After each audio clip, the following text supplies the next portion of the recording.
नमस्कार, बहुत स्वागत है आपका डिबेट लाइव बड़ी बहस मध्य प्रदेश में। मैं हूं आपके साथ अमित शर्मा। आपको बता दें, विधानसभा चुनाव के लिए बीजेपी ने केंद्रीय मंत्री समेत सांसदों को विधायक का चुनाव लड़ाने उतारकर सबको चौंका दिया है। अब बीजेपी की जीती 127 सीटों पर प्रत्याशियों के नामों का इंतजार है। दावा किया जा रहा है कि ये सूची भी कम चौंकाने वाली नहीं होगी। 40% वर्तमान एमएलए के टिकट काटे जाने की संभावना है, ऐसी खबर है। इसमें यह भी साफ हो जाएगा कि वीडी शिवराज सिंधिया खुद चुनाव लड़ेंगे या नहीं। इस पर आज हम चर्चा करेंगे, लेकिन उसके पहले देखिए हमारी ये खास रिपोर्ट। संगठन मध्य प्रदेश का एक ही लक्ष्य को लेकर के काम कर रहा है और वो है ऐतिहासिक बहुमत की सरकार बने। केपी यादव सिंधिया के खिलाफ जो पत्र लिखते हैं वो नड्डा साहब को लिखते हैं, ना कि बीडी शर्मा को। ये बताता है कि मध्य प्रदेश की भाजपा के नेता बीडी शर्मा को अध्यक्ष मानते ही नहीं।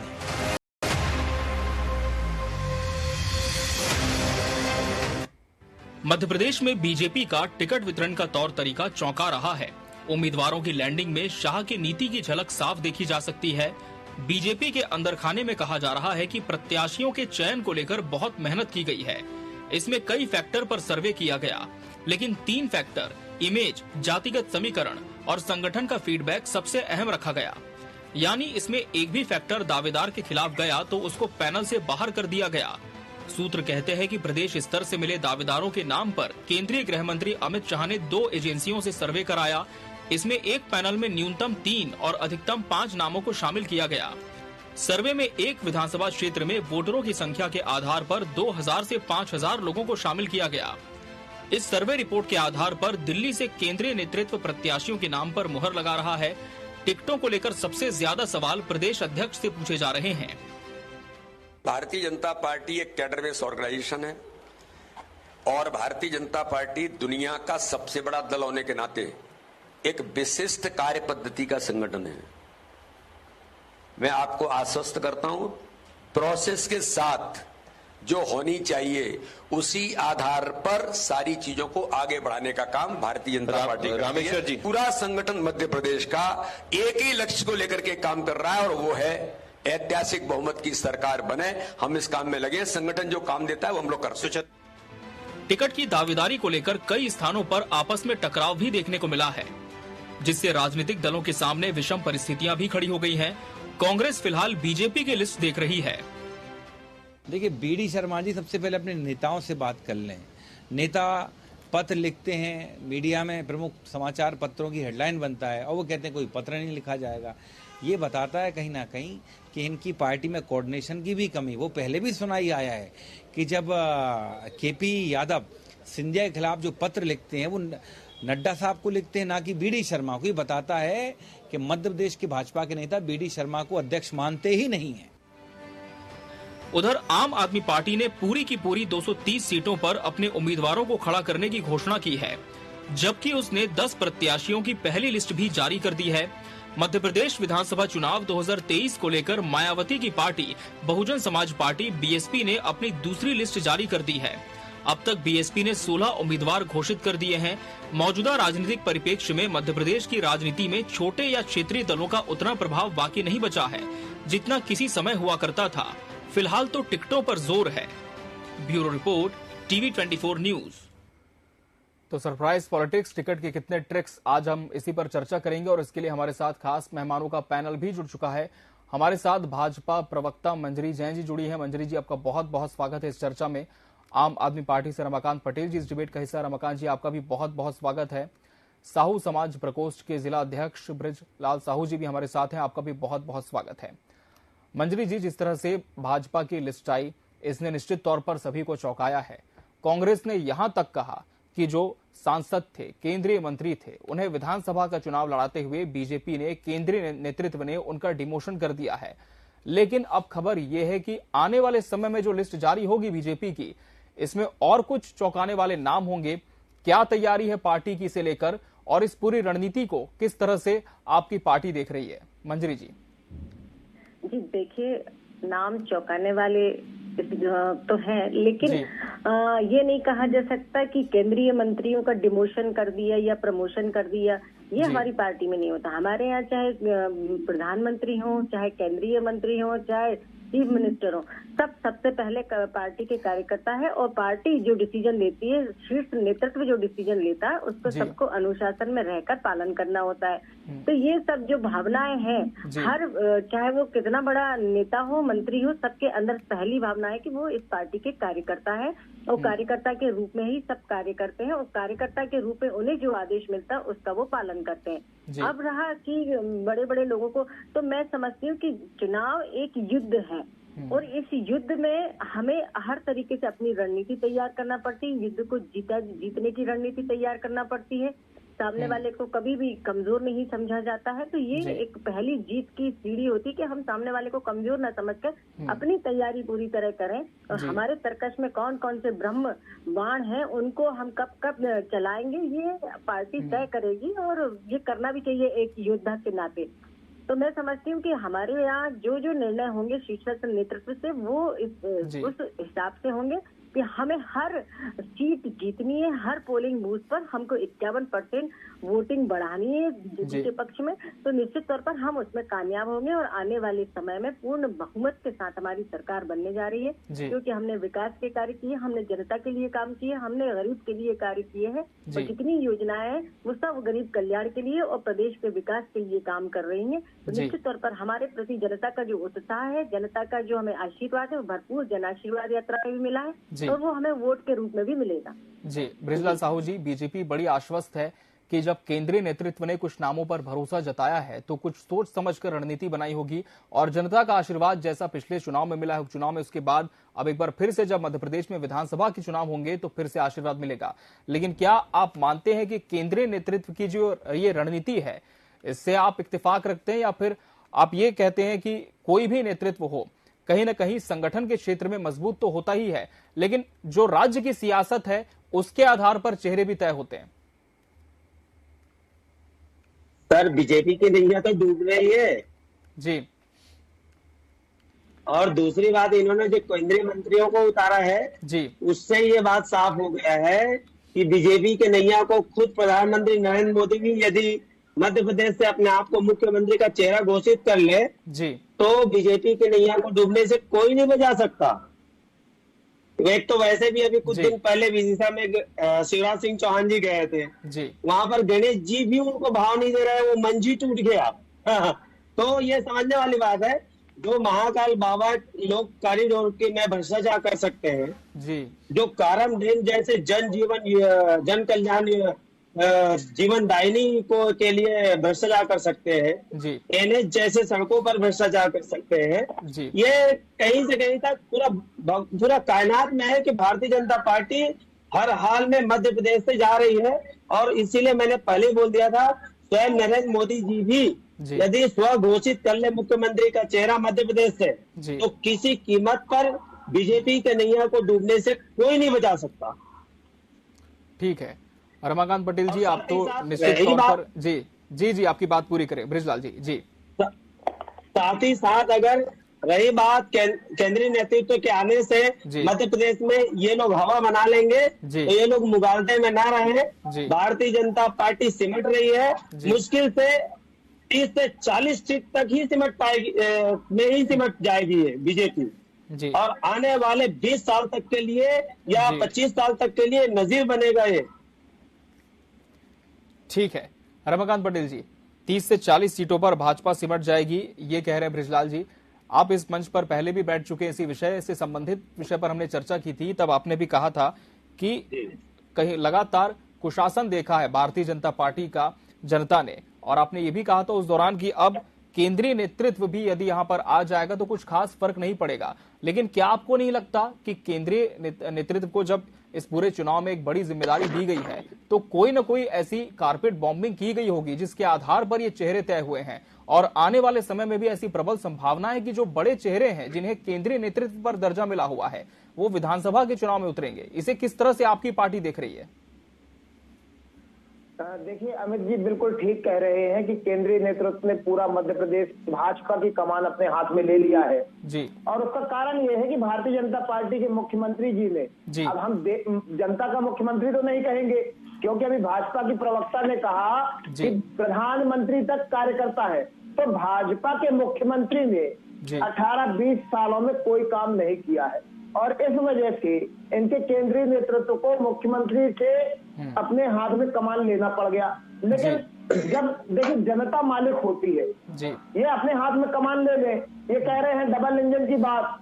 अब जब दोनों इंजन पुराने हो गए हैं, यहाँ की मालिक जनता है, जनता चाहे तो इनके दोनों इंजनों में तेल डाले और जनता चाहे तो इनके दोनों इंजनों को फेल कर दे।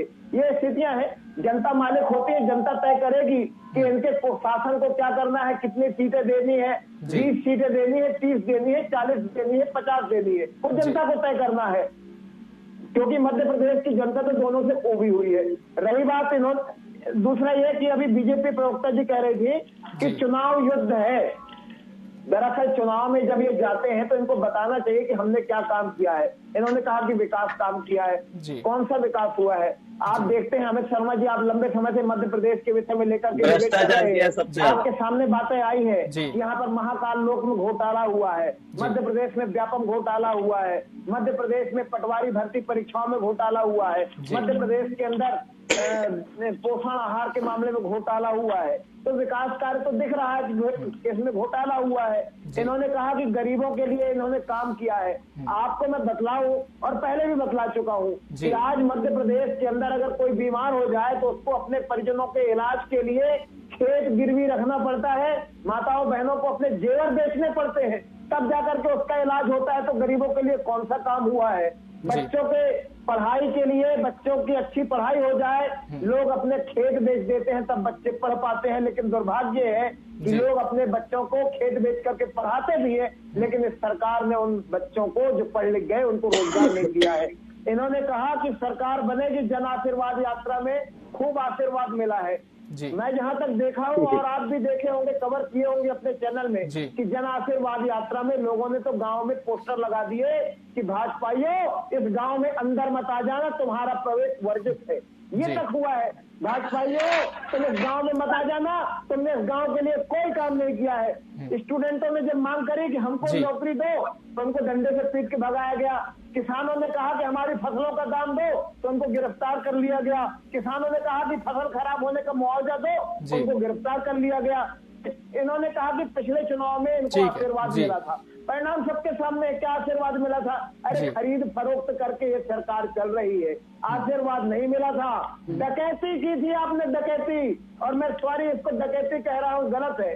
दरअसल एक पार्टी ने विधायक बेचे और दूसरी पार्टी ने खरीद लिए। यहाँ पे तो जनता के वोट का, जनता के भावनाओं का सौदा हुआ है। चलिए ठीक है, के अंदर तो मध्य प्रदेश की जनता, चलिए इस पर भी जवाब लेंगे। मंजरी जी का रुख करूंगा फिर से। दो अहम आरोप आपके ऊपर लगाए गए हैं मंजरी जी। जिस तरह से बृजलाल जी ने कहा है कि जो काम होने थे वो नहीं हुए इतने सालों में, और अब 30 से 40 सीटों पर भारतीय जनता पार्टी सिमटने वाली है। वहीं दूसरा आरोप लगाते हुए आम आदमी पार्टी ने कहा कि जनता अब उब चुकी है, इसी वजह से अब बहुत कठोर निर्णय लेने की तैयारी में। आपका जवाब इन दोनों ही आरोपों पर, फिर हम बृजलाल जी का रुख करेंगे। जी देखिए, ब्रजलाल जी अगर मुगालता पालते हैं तो अच्छा है, उनको भी सपने देखने का अधिकार है, सपने देखने से मैं मना नहीं करूंगी, लेकिन सपने देखते नहीं दिखाते। आऊंगा आपके पास भी आऊंगा, आपको भी समय दिया जाएगा। जी मंजरी जी अपनी बात जारी रखें। जी जी जी जी तो उनको सपने देखने का पूरा अधिकार है, सपने देखने से कोई किसी को रोक नहीं सकता है। और इनको ये मैं बताना चाहूंगी कि मध्य प्रदेश में 2003 के पहले क्या हालत थी, ना बिजली थी, ना लाइट, ना सड़कें थी, ना पानी था, और आम आदमी परेशान था, बुनियादी समस्याओं से घिरा हुआ था। आज हमने जो काम किए हैं विकास के, उस विकास के दम पर जनता के बीच में जाते हैं और हमारा कार्यकर्ता सिर ऊंचा करके छाती ठोक कर अपने काम गिनाता है, क्योंकि हमने जो विकास किया है ना, भूतो ना भविष्यति। आपकी सरकार कांग्रेस की सरकार 50 साल इस मध्य प्रदेश में रही, लेकिन उसने कभी काम नहीं किया। दलितों को शोषित किया, आम जनता का शोषण किया, महिलाओं का शोषण किया। मैं समझती हूँ जो कार्य भारतीय जनता पार्टी की सरकार ने किए हैं वो कभी इनकी सरकार ने नहीं किए। इन्होंने तो सिर्फ तुष्टीकरण की राजनीति की, इन्होंने तो आज भी ये जातिगत बांटकर राजनीति करना चाहते हैं। तो जो जनता ये देखती है इनका चाल चरित्र और चेहरा, तो वो जानती है जनता कि इनका क्या चरित्र है और क्या चेहरा है। न इनके पास नेता है न नेतृत्व है। मैं समझती हूँ कि जो एक सवाल और इन्होंने ब्रजलाल जी ने पूछा था कि इन्होंने कोई काम नहीं किया, तो मैं काम की यदि लिस्ट गिनवाना शुरू करूंगी तो ये गिन नहीं पाएंगे, क्योंकि इनके समय कृषि विकास दर थी 3%, आज 19% है। इनके समय औद्योगिक विकास दर थी 0.61%, आज 24% है। हम कहां से कहां आ गए, जहां एक आदमी की आमदनी जो थी वो 11,000 कुछ रुपए थी, आज 1,40,000 रुपए है। और जो हम जो आपको गिना रहे हैं वो आंकड़े सिर्फ कोरे नहीं है, ये ऑन द रिकॉर्ड है। हमने महिलाओं के लिए काम किया, हमने दलितों के लिए काम किया, हमने हर तरीके से, चाहे वो कृषि के क्षेत्र में, किसानों को हम सम्मान निधि 12,000 रुपए दे रहे हैं, 6,000 रुपए केंद्र सरकार और 6,000 रुपए मध्य प्रदेश सरकार। पहले मध्य प्रदेश में 5,000 मेगावाट बिजली उत्पन्न होती थी, आज 28,000 मेगावाट बिजली उत्पन्न हो रही है।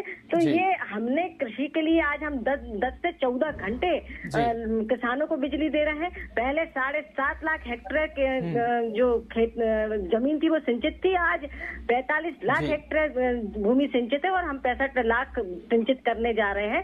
और हमने चौड़े हाईवे बनाए, हमने पुल बनाए, आज 5 लाख किलोमीटर हम सड़कें बना चुके हैं। और आम आदमी पार्टी की तो मैं ये कहूंगी कि ये तो हवाई जहाज लेकर यात्रा करने वाले लोग हैं, हवा में उड़ने वाले लोग हैं, इनको तो कुछ पता ही नहीं जमीन क्या है, और ना ही ये जमीन जानते हैं और ना ही जनता जानते हैं, ना ये कभी जनता के बीच में गए। और कांग्रेस का ये हाल है कि वो 5 साल तो एसी कमरे में रहते हैं, एसी कमरे से बाहर नहीं निकलते, और चुनाव आते हैं तो अपने जो कुर्ते पजामे जो घड़ी बना के रख देते हैं उसको कलफ करवा के और बाहर निकल आते हैं। और आम आदमी पार्टी तो जनता से कोई सरोकार ही नहीं है, अकांत भ्रष्टाचार में डूबी हुई नई पार्टी। ये कितने भ्रष्टाचार इनके मैं गिनवाऊं। इन्होंने नर्मदा नदी सफाई के नाम पर जो घोटाले किए, आज पूरी दिल्ली बारिश के समय डूबी, हमने सबने देखी। मोहल्ला क्लिनिक के नाम पर इन्होंने 300 करोड़ का घोटाला किया, विज्ञापन घोटाला 522 करोड़ रुपए का घोटाला किया इन्होंने। खुद केजरीवाल पर रिश्वत लेने के आरोप है। इनके ही कैबिनेट के मंत्री कपिल मिश्रा ने 2 करोड़ रुपए रिश्वत लेने का आरोप लगाया। कपिल मिश्रा ने कहा कि मंत्री सत्येंद्र जैन ने 2 करोड़ की रिश्वत दी। और ऐसे इनके कई स्वास्थ्य मंत्री देख ले, सत्येंद्र जैन जी, आज उनकी जमानत नहीं हो रही है। कोरोना काल में दिल्ली सरकार असफल रही, इन्होंने कौन सा काम कर दिया? केजरीवाल हो चाहे इनके कोई सत्येंद्र जैन हो और कोई भी नेता हो, आज सब जो है वो या तो है ना जमानत पे घूम रहे हैं या जेल जाने की बिल्कुल ब्रजलाल जी जमानत पे। और यही कांग्रेस का हाल है, इनने अरबों खरबों रुपए के देश को लूटा, पूरे गांधी परिवार। ठीक है मंत्री जी, मैं आपका फिर से रुक करूंगा, पहले रमाकांत जी का रुक कर लेते हैं। रमाकांत जी, आपकी पार्टी पर सबसे ज्यादा आरोप लगे, जवाब दें जी। देखिए, आरोप का भी मैं बतलाऊंगा। इन्होंने कहा कि भाजपा ने खूब विकास किया है, तो भाजपा के राज में गुंडों का विकास हुआ है, अपराधियों का विकास हुआ है, बलात्कारियों का और भ्रष्टाचारियों का विकास हुआ है। मैं सीधे शब्दों में कहना चाहता हूं, और अगर नहीं हुआ हो तो चेक कर लीजिए जाकर के नेशनल क्राइम रिकॉर्ड ब्यूरो से विकास हुआ है। इन्होंने आरोप लगाया कि आम आदमी पार्टी के नेता जेल में है। मैं इनको बतला दूं, मंजरी जैन जी, अपना नॉलेज क्लियर कर लीजिए। आम आदमी पार्टी के नेताओं पे आज तक कोई भ्रष्टाचार का आरोप साबित नहीं हुआ है। और अगर आप इतनी निष्पक्षता की बात करती हैं तो व्यापम के घोटालेबाजों को जेल पहुंचवाने की बात करिए, आहार के घोटालेबाजों को जेल पहुंचाने की बात करिए, कार्बन डैम के घोटालेबाजों को जेल पहुंचाने की बात करिए। नेता जेल में है, चक्की पीस पटवारी भर्ती के घोटालेबाजों। अरे जैन दीदी आप बौखलाइए मत, जैन दीदी आप बौखलाइए मत, थोड़ा शांति सुनिए, सबकी बात सुनिए, हम लोगों ने भी आपकी बात सुनी। ठीक है, पहले जी यूपीए की सरकार ने आज तक एक आरोप आम आदमी पार्टी के नेताओं के ऊपर साबित नहीं हुआ है। मैं भाजपा को चैलेंज कर रहा हूँ, अगर जांच के नाम पे नेताओं को जेल में डालना है तो भाजपाइयों को जेल में डालो।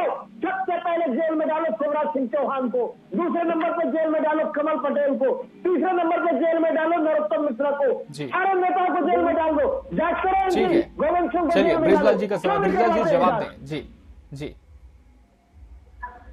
ब्रिजलाल जी। हेलो जी ब्रिजलाल जी, आपकी बात रखिए। हाँ जी जी एक जन्म नहीं, इनकी जी भाजपा की लग जाएंगे इनको। जी ठीक है रमाकांत जी, आपको पूरा समय दिया गया, मैं आपको फिर रमाकांत जी जी जवाब दें ब्रिजलाल जी। भाजपा की प्रवक्ता जिस प्रकार से बौखला रही है और इनके बड़े नेता जितने बौखलाहट में केंद्रीय मंत्रियों को उतार रहे हैं, जैसे मध्य प्रदेश में और कोई नेता है ही नहीं। ये खुद भी है, बहुत सारे ऐसे नेता हैं। और दूसरी बात रही बात ये शब्दों की और जो आंकड़ों की जो बाजीगरी खेल रही है, ये इनसे ये पूछिए कि मध्य प्रदेश जब इतने आंकड़ों को छू रही है कि पूरे विश्व में सबसे आगे है, तो मध्य प्रदेश 4 लाख करोड़ के कर्ज में कैसे आया? मध्य प्रदेश में लाखों महिलाएं और बच्चियां मध्य प्रदेश से गायब है। क्यों हुआ? आज तक क्यों उनकी पुलिस और प्रशासन सरकार शासन उनको खोज नहीं पाई?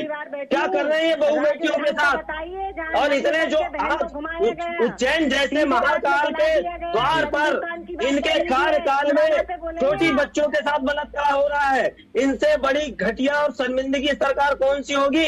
ये कहते हैं बंटाधार का मध्य प्रदेश का बंटाधार तो शिवराज सिंह चौहान ने मध्य प्रदेश का किया है, जो आम जनता को मध्य प्रदेश सहित पूरे प्रदेश की जनता को कर्जे में डाल दिया है। और ये कहते हैं मेरे पास पैसे की कमी नहीं है। जब पैसे की कमी नहीं है तो तुम किस मुंह से मतलब ये कर्ज ले रहे हो? करने की तो पैसा भी आ जाता है। आपके तो कमलनाथ जी रोते ही रहते थे। अरे आपके बातों में कोई लाडली बहना नहीं आएगी। कुछ दिन बाद अगर भगवान न करे आप लोग अगर कोई खेला करो, हो सकता है शासन प्रशासन का दुरुपयोग करके तो आप लोग कल चल के लाडली बहना को भी 15 लाख की तरह जुमला साबित कर दोगे। 15 महीने कोई बहना आपकी बातों में नहीं आएगी, ध्यान रखिएगा। ठीक है, और जवाब दे मंजरी जी। देखिए 15 महीने जो इनकी सरकार आई वो कलंक के रूप में आई। कलंक रहा 15 महीने में 15,000 करोड़ के घोटाले। इनकी यूपीए सरकार का घोटाला बताऊं, 48 खरब 20 अरब 69 करोड़ रुपए का देश की सुरक्षा से लेकर जाने कितने इन्होंने घोटाला किया तुमने। VIP हेलीकॉप्टर, इनका पूरा गांधी परिवार जो है वो घोटाले में लिप्त है। और सोनिया गांधी पहुंच गए दिल्ली। इंटरनेशनल है, इंटरनेशनल। इनको तो राष्ट्रीय प्रवक्ता बनाना चाहिए। मध्य प्रदेश की बात करो मैडम। बिल्कुल हूँ मैं बनने लायक, मुझे अच्छा लग रहा है आपने मेरी योग्यता को पहचाना। चलिए, धन्यवाद। ये पार्टी का विषय है। रमाकांत जी जवाब दें जी। आप नहीं हो आप मध्य प्रदेश के लिए पूरा मौका दिया गया राष्ट्रीय लेवल में आप जा ही नहीं सकते, क्योंकि जो आदमी प्रदेश की बात नहीं करके नेशनल लेवल की बात कर रहे हो। इसे लेकर कई तरह की अटकलें हैं कि कुछ बड़े नाम इसमें से हट सकते हैं, कुछ और नाम इसमें जुड़ सकते हैं, लेकिन आपकी क्या तैयारी है अगली लिस्ट को लेकर? जी इनकी तो देखिए आम आदमी पार्टी ने अपनी एक सूची जारी कर दी है। हमारी दूसरी सूची भी तैयार है, जल्दी जारी होगी। लेकिन सवाल तो यहाँ पर भारतीय जनता पार्टी में बनता है कि अपने काम करने, अगर इनके विधायकों ने इतना काम किया है तो इनको हटाया क्यों जा रहा है, या अगर इनके विधायकों ने इतना काम किया तो फिर विधायकों का चुनाव लड़ाने के लिए सांसदों को क्यों लाया जा रहा है? सवाल तो इनसे पूछना चाहिए। विधायक का चुनाव लड़ाने के लिए केंद्रीय मंत्रियों को लेके आ रहे हैं, इसका मतलब ये है कि भारतीय जनता पार्टी चुनाव से पहले मान चुकी है कि हम हार रहे हैं। एक मैं आपको कहानी सुनाता हूँ। ज्यादा समय नहीं है रमाकांत जी, क्योंकि कार्यक्रम के अंतिम चरण पर हम पहुंच चुके हैं। जी संक्षेप में अपनी बात रखें। जी बिल्कुल टाइम नहीं है जी, 15 हकीकत पे बात करिए कि आपकी लिस्ट अभी तक नहीं आ पा रही, आपस में सिर्फ फुटबॉल चल रहा है। जी मरने के लिए अपने भाई को जब हमारी लिस्ट आएगी तो बीजेपी की धूली उड़ जाएगी। हम तो अभी 30-40 सीट की बात करें, भारतीय जनता पार्टी के आने का ऐसा ना हो कि 15-20 में सिमट जाओ, टुकड़ा साफ हो जाए बीजेपी का। बोलेंगे तो मैं कैसे समझूंगी? जी अभी हमारी लिस्ट चलिए मंजरी जी, रमाकांत पटेल जी ये कह रहे हैं कि दूसरी लिस्ट की तैयारी आम आदमी पार्टी की है, वही कांग्रेस का ये कहना है कि हमारी जब लिस्ट आएगी तो बीजेपी का सुपड़ा साफ हो जाएगा। तो क्या आपको लगता है कि आपके जो कद्दावर नेता है मंजरी जी, जब दोनों ही पार्टियां लिस्ट जारी करेंगी तो किसी तरह की चुनौती उन्हें हो सकती है इनके सामने? देखिए हमारे सामने कोई चुनौती नहीं हो सकती, इनके पास तो नेता नहीं है और इनमें अंतर कला इतना है कि इनकी सूची जारी नहीं हो पा रही है। एक दूसरे के जो परिक्रमा करने वाले जो नेता है वो नेताओं की और चाटुकारिता में इतने व्यस्त हैं और अब सिर्फ फुटबॉल चल रहा है। आए दिन देखिए कांग्रेस में जब चाहे कहीं भी झगड़ा हो रहा है, रैलियों में झगड़ा हो रहा है, और तो और अभी इनके कार्यालय में झगड़ा हुआ, कांच फोड़ दिए गए, ये इनकी स्थिति है। हमारा कार्यकर्ता देखिए कितना अनुशासन में रहता है। इतना बड़ा महाकुंभ हुआ, ऐतिहासिक आज तक का सबसे बड़ा महाकुंभ हुआ, आपको एक भी ऐसी घटना आई कि किसी कार्यकर्ता ने किसी से कुछ अभद्र व्यवहार किया हो? इनके यहाँ तो अगर 10 कार्यकर्ता इकट्ठे हो जाते हैं, आपस में जूते चप्पल चलना शुरू हो जाते हैं। इनकी जो अंतर कला है उसके कारण इनकी आज तक लिस्ट नहीं जारी हो पा रही है। चुनाव क्या लड़ेंगे? इनके पास कार्यकर्ता नहीं है, इनके पास बूथ पर बैठने कार्यकर्ता नहीं है। इनकी हालत बहुत खराब है, क्योंकि ये वो लोग हैं चुनाव आता है कुर्ता पैंट से बाहर निकल आते हैं। सरकारी पैसे का इस्तेमाल। चलिए, तो कहीं ना कहीं अब देखना यह होगा कि जब आने वाले समय में दूसरी लिस्ट जारी होती है तब कितने बड़े नाम इसमें शामिल होते हैं और कितने ऐसे नाम हैं जो उम्मीदवार के तौर पर तो सामने आ रहे हैं लेकिन उन्हें मौका नहीं मिल पाता है। और यह भी देखना दिलचस्प होगा कि जो दोनों पार्टी हमारे साथ बैठी हैं बीजेपी से इतर, उनकी क्या रणनीति होती है आने वाले समय में सूची को लेकर। बहरहाल समय हमारे पास इतना ही था इस डिबेट के लिए। आप तीनों मेहमानों का बहुत बहुत शुक्रिया हमसे इसमें जुड़ने के लिए, इसका सार्थक हिस्सा बनने के लिए धन्यवाद। इसी के साथ एमपी डिबेट लाइव बड़ी बहस में आज के लिए फिलहाल इतना ही। मुझे दीजिए इजाजत, नमस्कार।